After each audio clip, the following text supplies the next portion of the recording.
I like the book myself, but it's my book after all. But I began to get these reports from a lot of people saying this capsized my boat, this is the last book, this is the one that did it, that kind of thing. And I have spent quite a bit of time trying to understand that, including reading the book through again from start to finish, as if I were reading it for the first time.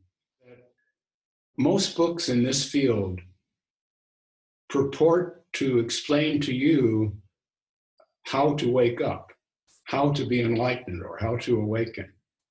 And I don't think the 10,000 Things ever does that at any point. I couldn't find a point where it tells you how to do anything. I think all it does is remove some of the presumptions and truisms that all of us have engraved in our minds. They were put there by others when we were just children. And I'm just providing some incentive to look at those and see if you really need them and see if they are really valuable or not. Clearly, we all want to have some kind of comforting conviction that makes the world seem solid or makes my being here seem greater than momentary, whatever it is, my career, my family. We all want those things, but the truth is we don't have them. At any moment, all of that can go away, just like the use of my arm went away in a split second. And I think that is what I keep reiterating in the 10,000 Things that seems to get through to people. All you really have is now. That's all we ever have. We want to imagine that we're going to arrive at this destination and everything will be this way and that way, and it will be better than what I'm forced to suffer now.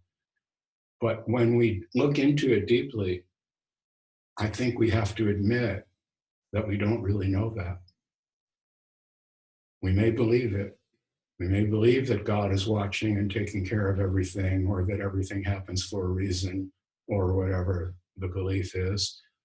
But when we look into it deeply, I think we're forced to admit that we don't really know that. So you believe that all metaphysical claims are bullshit? No, I don't believe that all metaphysical claims are bullshit.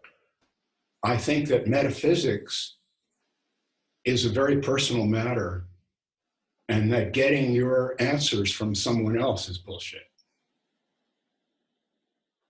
Okay, so Johnny Come Lately is making claims about the nature of reality, and he's telling me that I need to meditate for 20 to 30 years, and then I can experience the truth that he has experienced.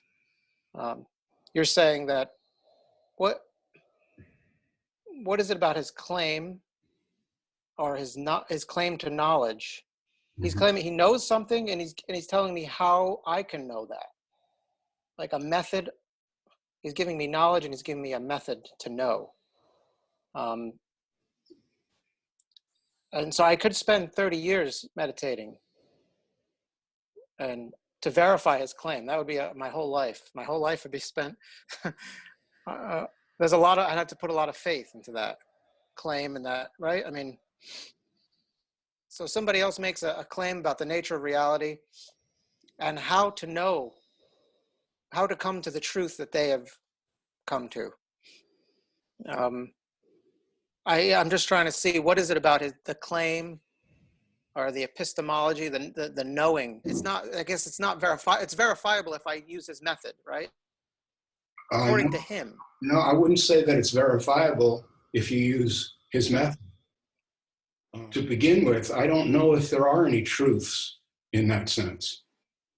That if there's one truth that represents reality, I really don't know if there is such a thing. That's a very, very big assumption.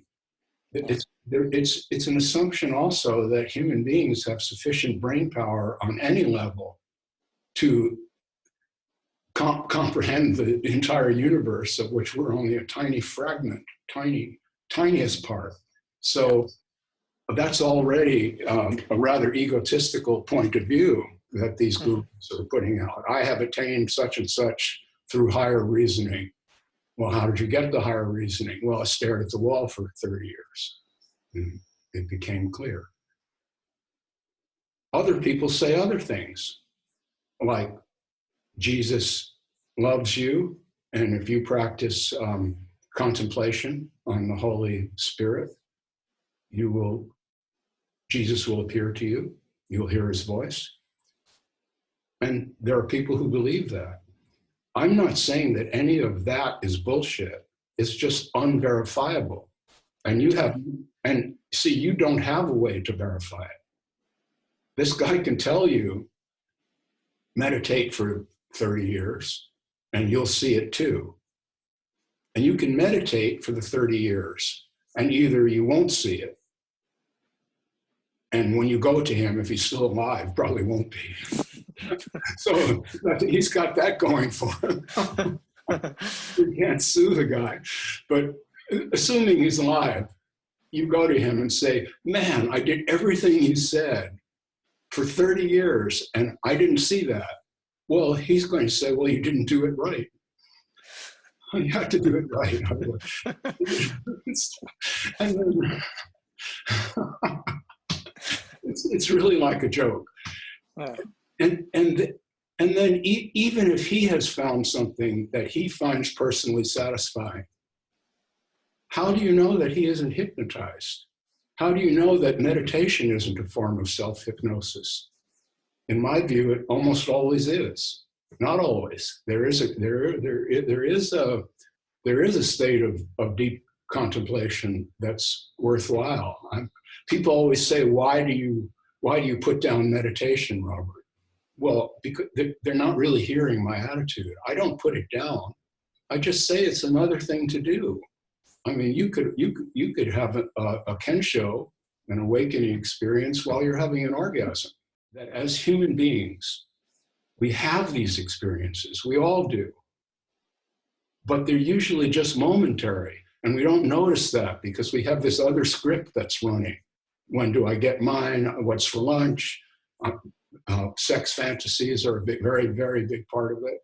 And these things keep us from noticing these moments of awakeness.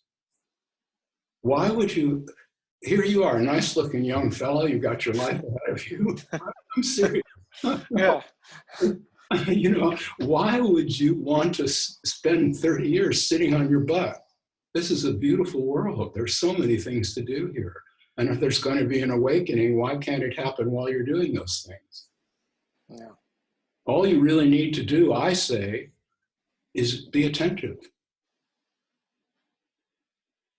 And meditation, sitting on a cushion and all that stuff, that may be a way of being attentive for some people.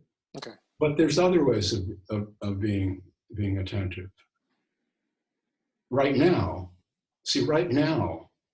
in this moment, as you and I are conversing, what stops you from understanding that I'm not here except as a voice in your head and images on a screen that are in your brain?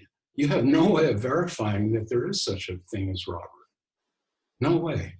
It's all you. It's all taking place in your mind. Yes or no?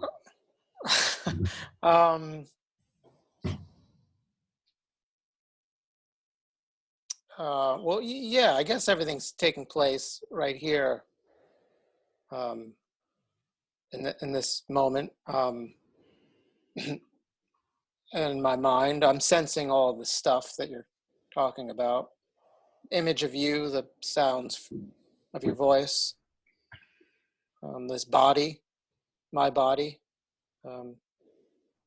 That's all here right now. Yes. Well, you mentioned epistemology. That's a beautiful word, the E word. I love that word. Mm-hmm. For those who don't know that word, all it means is the study of what we know and how we can know it. How what we know can be known. On what can we rely to provide information. well, Descartes, René Descartes, who was really big on epistemology, came up with this idea.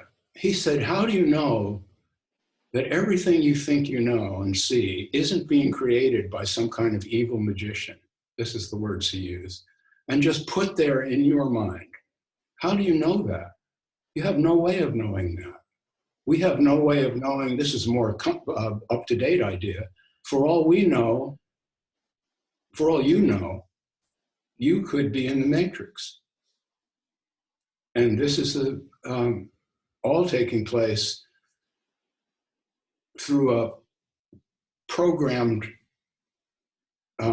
flow of ones and zeros that just creates this entire world. Well, some people, when I mention that idea, they say, well, that's a bit extreme or that's crazy. But I don't think it is. I don't mean that we're living in the matrix. You know, that's sci-fi. But it's real in the sense that we have no way of verifying that there's an outside world, that there's a world beyond this mind. We actually have no way of verifying that. And I think if you, not you, if one can admit to himself or herself that that is our actual epistemological posture or situation, then you are awake. Then you are in what John Troy calls not knowing.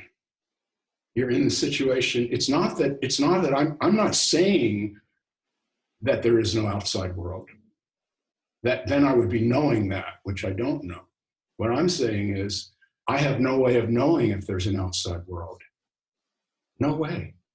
And so I'm in the posture of radical not knowing. And that's what I call being awake. See, the gurus that you mentioned, that is not what they mean. When they say awake, what they mean is you're going to find out that you and God are one and the same, or you and Brahma are identical, or whatever their sales pitch is. And I'm saying no one will ever know such a thing. You could be deluded, you could be hypnotized. These teachers, they could be entirely deluded, entirely. And they say with absolute certainty, I know reality, I know truth. This is the truth. And you just have to listen to me and I will give you the path. And you follow it step by step and you arrive. And I agree. If you follow that path, you will arrive. But the question is, where will you arrive? You might arrive at Vedanta. But if you follow another path, you might arrive at Buddhism. And then the Buddhists and the Vedantists can get together and argue because they don't agree on what reality is. They entirely disagree about what reality is. I don't know if a lot of spiritual students understand that, but there's not one truth that everyone agrees on. If there were, that would make this a different proposition. Then you would just say, am I in the club or I'm not in the club? But there's so many clubs. Yeah. And which one do you want?